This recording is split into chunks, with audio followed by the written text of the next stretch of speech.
Hey podcast listeners, welcome to The Sustainable Travelogue, a weekly podcast of conversations with tourism experts and emerging voices from around the world about their work helping us travel better forever. I'm your host, Kathy Eow. This season, you'll hear from attendees of the 2019 Global Sustainable Tourism Council's Asia-Pacific Conference held in Chiang Mai, Thailand in March. They were gracious enough to spare a few minutes after their panel presentations about their work, so each episode dives a little deeper into their labor of love using tourism as a force for good. First up is ChoCho Mar, Swisscontact's Head of Hospitality Training Vocational Skills Development Program in Myanmar. We talk about tourism workforce training in an emerging destination in Mon State, and one of my favorite places in Myanmar. Learn about the region's brain drain problem, how tourism is challenging it, and what inspires ChoCho to keep working toward a sustainable Myanmar. Oh, and for fun while listening, count how many times I mispronounced the city we're talking about.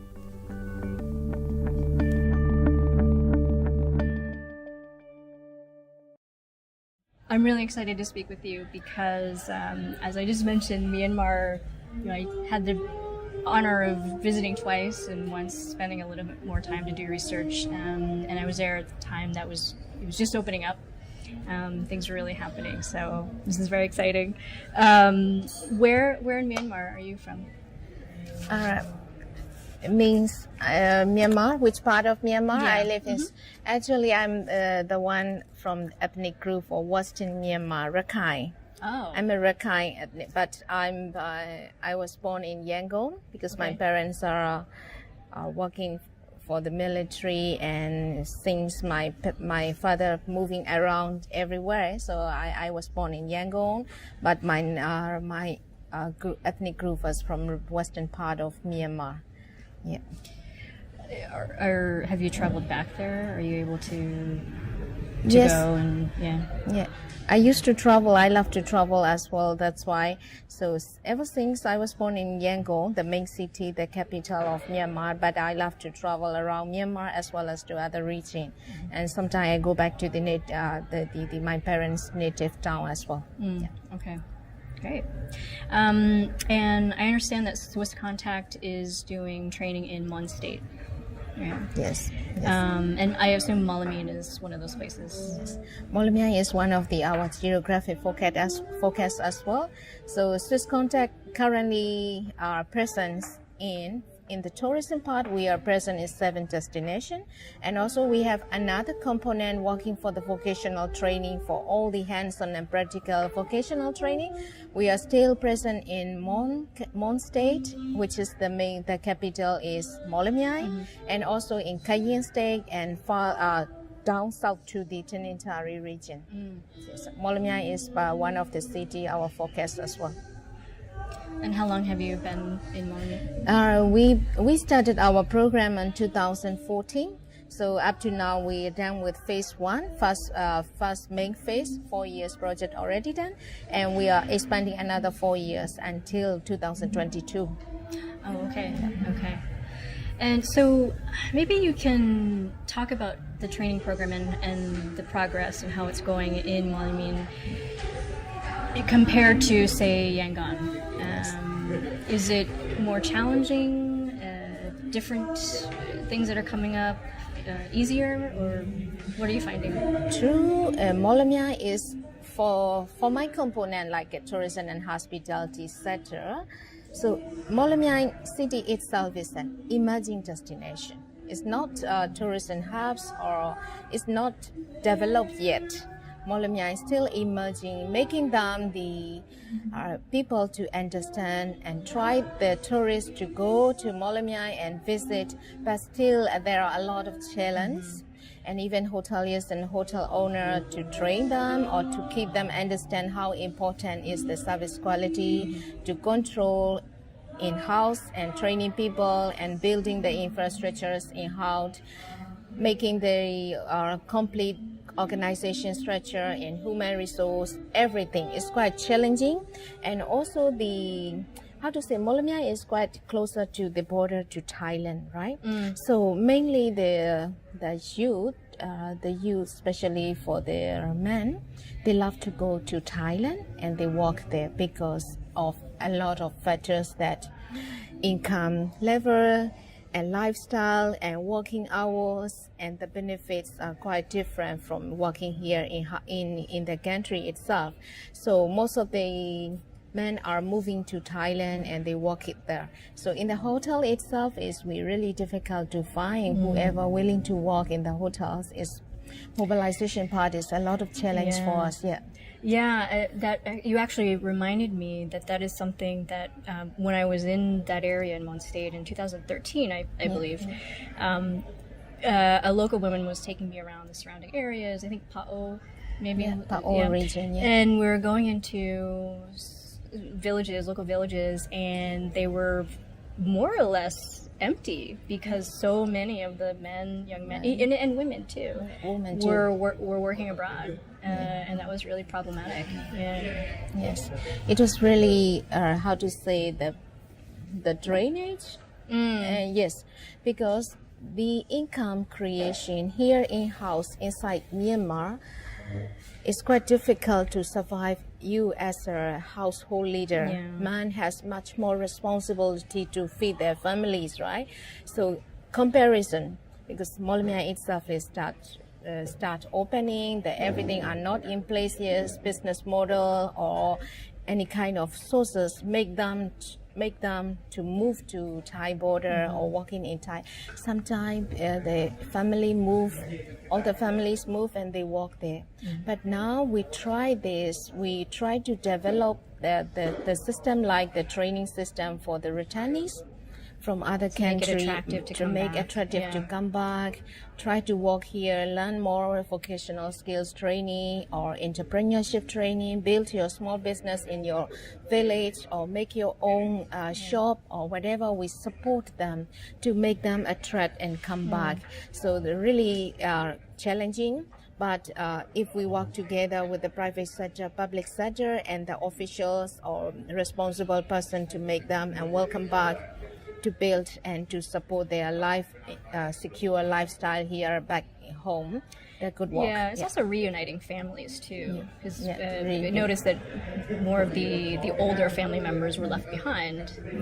Yes. In some village we see only elder and the children only, and whoever can work, strong people are run away. So we try to attract them to create the better, how to say, we don't say decent work, but that somehow it should attract. So this is one challenging for the local community, and also the other way around, another challenge is to make the hotel and businesses owner, to make them understand, keep loyal people, support your staff and train more and more and support them, create the better working lifestyle here in house, then people will stay more. Yeah. I also remember when I was in Mawlamyine that there was really only one hotel. More hotel, maybe? Cinderella. Yeah, Cinderella, yeah. yes. Oh, that was the other one, and so I wonder, has there been more development? Have more investors and more hotel Now development? we have more hotels pop up, and also even in the group hotel, like they have local-owned hotels group around Myanmar. There are many establishments. They try to build hotels in Mawlamyine. So now there are more number of properties built up. We are expecting more visitors come to Mawlamyine, and also the infrastructure roads are better than before, and even we can cross border and go to Thailand and come back. All the Thai visitors and Thai tourists just come across to the Myawaddy, and then they go to the Golden Miracles, Golden Rock, and then they sleep over. So this is quite pushing to the marketing department, also quite pushing for the destinations. Then we hope that there will be more arrival coming soon, and all the infrastructure built and hotels will be busy as well. So once you have a group of local people in hotel that you're ready to train, you've attracted people to come back. Have there been any surprises in terms of the actual training itself? I mean, have you had to manipulate and change maybe a training module or criteria according Yes. to actually putting it into practice? Sure. Actually, we need to go with different approach and different methodology in the tourism hubs and this emerging destination. Like in Myanmar, Yangon, Mandalay, Naypyidaw, Bagan, these all are very famous tour destination and must-visit tour area. So in this area, our approach is quite difficult from the emerging one, because like I said this morning, I have learned that we have a beautiful beaches and Nyek archipelago, and this is glamorous town in the islands. But where are the people? They don't even speak Burmese very well, and how could they speak in English to attract the tourism?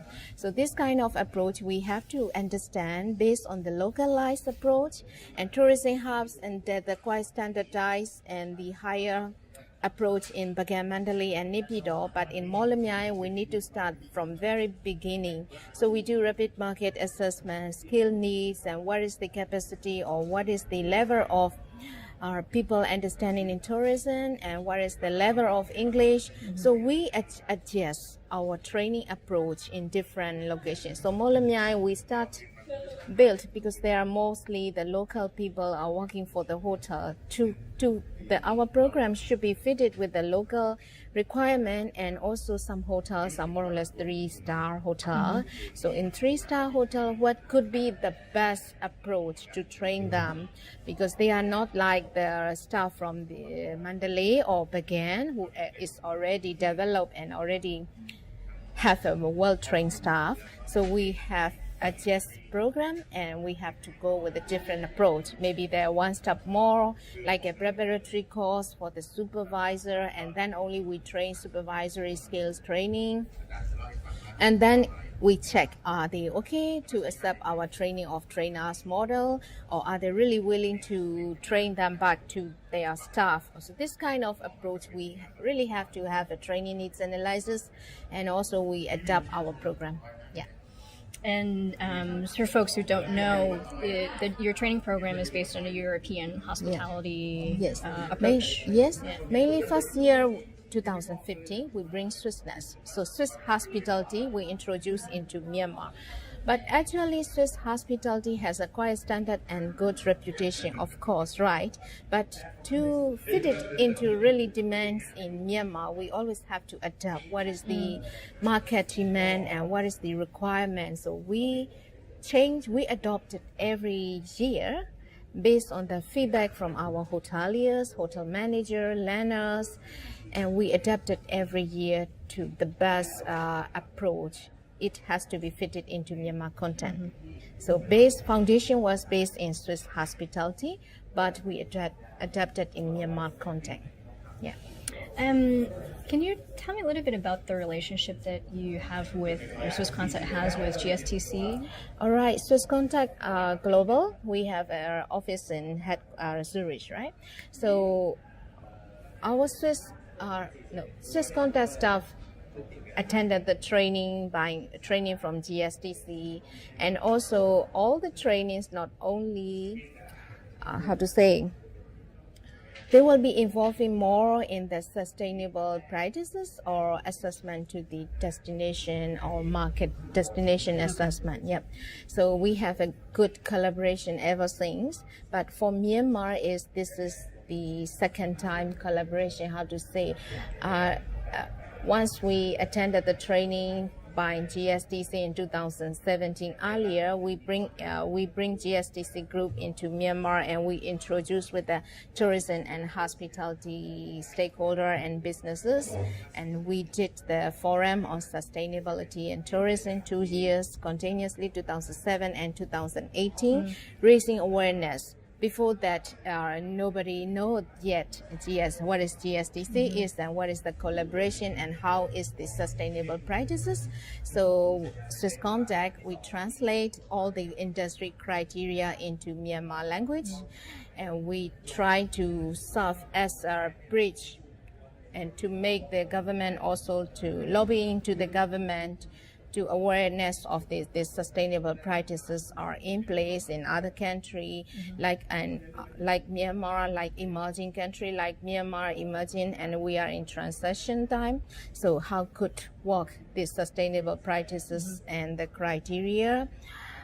Do you think that the public sector is starting to understand those principles and wanting to put them into practice? Yes, but actually this is, we try to bring all the puzzles in one place, which is good, and the Swisscontact approach and understanding in the sustainability, training the staff well enough, keeping in the more loyal in the hotels. So this kind of all the puzzle we try to post and we try to address to the industry and tourism businesses, tour operator and hotel businesses, as well as public sector. So far 2 years time of raising awareness and training. I hope people understand really more and more. And now some hotel sectors, hoteliers in their hotel and also tour operators start implementing these practices in their own businesses. Okay. Yeah. So progress is happening. Yeah. It's keep on happening. Yeah. So we're not just stop just giving training for 2 years. Forum training, we have 2 years, but we will always have to keep follow up with the trace or study after the 6 months of training.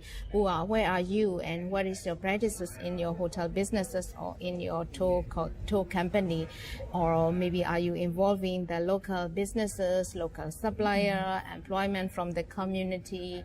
You are bringing the decent work, and not only the tower policy and reducing air condition or whatever, but also you're bringing local community into creating work and businesses. So this kind of tracer we will have to take after 6 months of training program. Yeah, that's another theme that has been surfacing at this conference is that, and I think Randy said it so perfectly a few days ago. He said, sustainable tourism is not a noun; it's a process. It's a journey. Journey. And it takes time. Yeah, it takes time. Yeah, and like my country, like an emerging and within a transition time, so really, system has to in place first. And then only we can gradually go forward to the sustainability.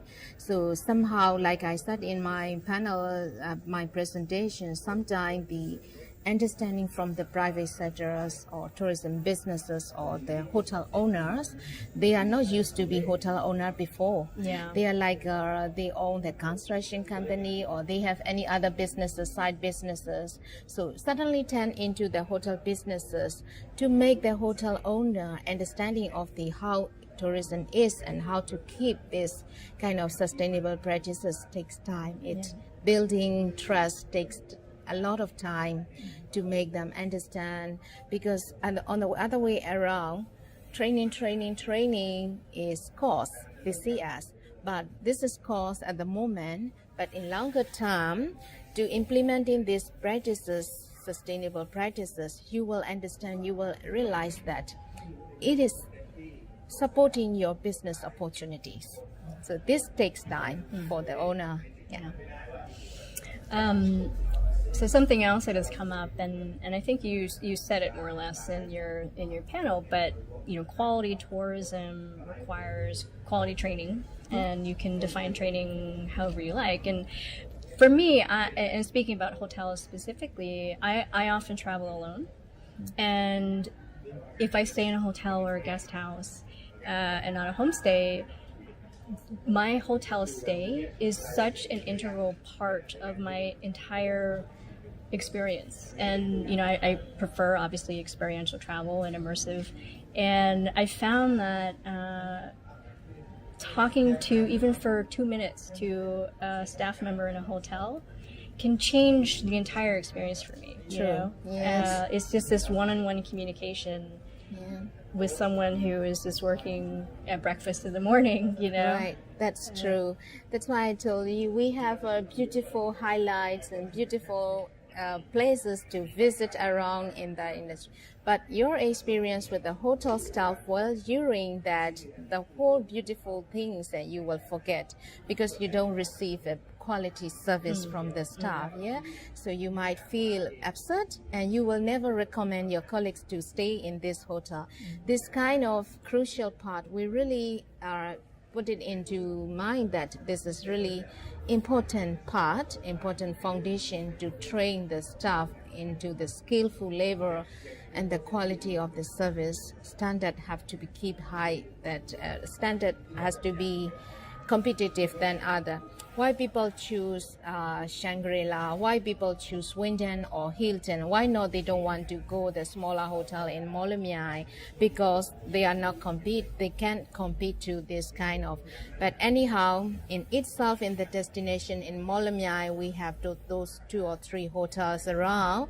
So these 3 or 2-3 hotels have to be very good relationship with them, with each other, and how to say the competitive competition, but healthy competition.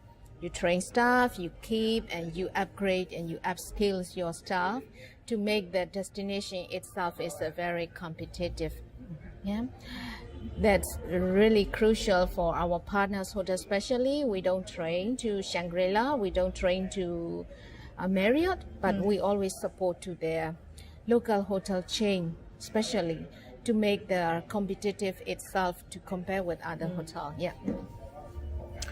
So when you travel and you stay in a hotel or guest house or something, do you think about the service as a trainer? Are you Always thinking they shouldn't do that, they should do this? Every point we always find something to tell them, something to address the management, and also labor turnover a lot in their turnover. Turnover. Because we inquiry what happened. We've been here last year, we see somebody, but this year we come back again, no one, that all the new faces and all the training has to start from beginning, what is happening. Is there an underlying reason for the high turnover? The high turnover mean, like say, we train and they move to the bigger hotel.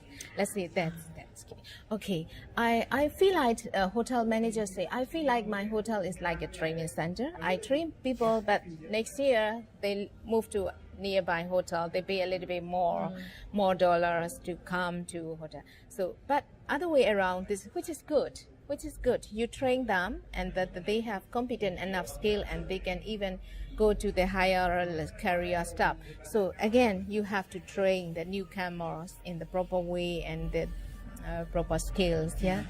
But it's happened, and always whenever I travel, I see it, the trainer point of view, there are a lot of things to improve, yeah. So I think to be in this industry, and particularly in sustainable tourism, you really need to be optimistic and remain hopeful. So who inspires you, or what motivates you to continue in this work? And actually, I was a government teacher, and I work in hotels. After a government teacher, I work in hotel 2 years, and then I moved to Middle East. There are some recruitment come from the Middle East, and we learn a lot of the standards, because as soon as I go out from country and I see the new world, different world, what is happening in the other world are really shock for me. It's totally different. So that I keep working, I learn about standards and all the sustainable practices in the global chain hotel, and we have a lot of exposure from all other activities, and we feel like when we come back to the country, oh no, we have to really work for the country. There are no system yet, no standard in place. We have to work a lot. So this make me inspire, and also the work. I've been working with Swisscontact. This is the 5th year, ever since the foundation time. Swisscontact Myanmar started in 2014. So this year is up to 5 years time in the implementation of this training project, and make me the success. And especially what the most inspire is disadvantaged people get trained by us, and they can get the really livelihood can change job creation, job opportunities for really disadvantaged people, school dropout, and also the community, helping the community. So this really make me to stay more here with Swisscontact. Yeah. Well, ChoCho, this has been a pleasure. Thank you. Thank you. Let me see if I can get this right. Jeju Jesudimbare. Jesudimbare. Okay. Well, thank you so much. Want to know more about ChoCho's work at Swisscontact? Visit www.swisscontact.org. And for more info about the Global Sustainable Tourism Council, check out www.gstcouncil.org. Next week, I talk elephants in tourism with Dr. Pakanu Bansit, a scientist who conducted a first-of-its-kind study on animal welfare in elephant camps in northern Thailand. Be sure to tune in to hear from Dr. Bansit on this contentious and often misunderstood topic.